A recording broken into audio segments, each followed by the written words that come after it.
Depuis les années 1960, Salvatore Adamo fait danser les Français, les Belges et bien d'autres Européens.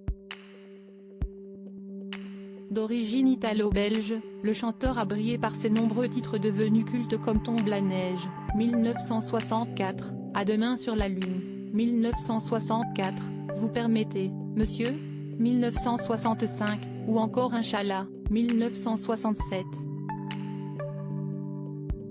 Aujourd'hui plus discret, il continue cependant de faire des apparitions à la télévision comme ce fut le cas ce dimanche 19 mars 2023 sur le plateau des 12 coups de midi. Invité de ce nouveau numéro présenté par Jean-Luc Reichmann, Salvatore Adamo a eu l'honneur d'être le sujet d'une question adressée au candidat.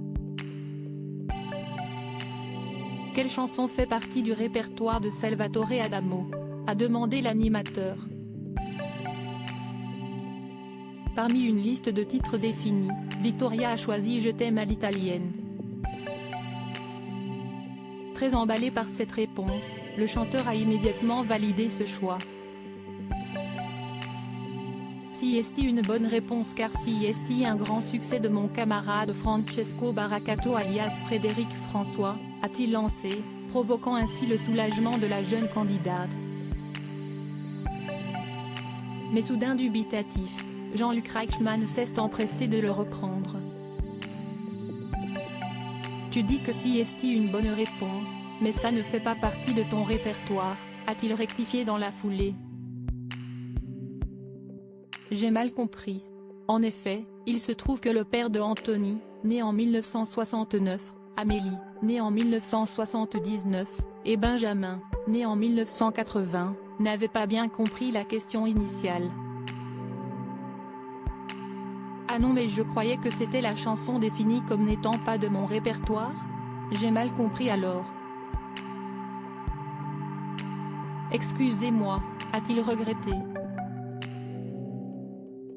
Une situation qui a beaucoup fait rire Jean-Luc Reichmann, même si Victoria quant à elle, aurait préféré une autre issue à ce quiproquo. Moi aussi j'ai mal compris la question, a-t-elle lancé en riant, tentant ainsi de se sauver. En vain. Pour rappel, Salvatore Adamo a épousé une certaine Nicole en 1969. Avec elle, il a eu 2 enfants, Anthony et Benjamin. Il est aujourd'hui le grand-père de 2 adorables petites filles, Lily et Ella, qui sont les filles de son dernier fils, Benjamin. Son aîné Anthony est pilote d'avion tandis que sa fille Amélie est issue d'une relation extra-conjugale avec Annette Dahl, actrice et mannequin allemande rencontrée en 1970 sur le tournage de L'île aux coquelicots, film qu'il a co-réalisé cette même année.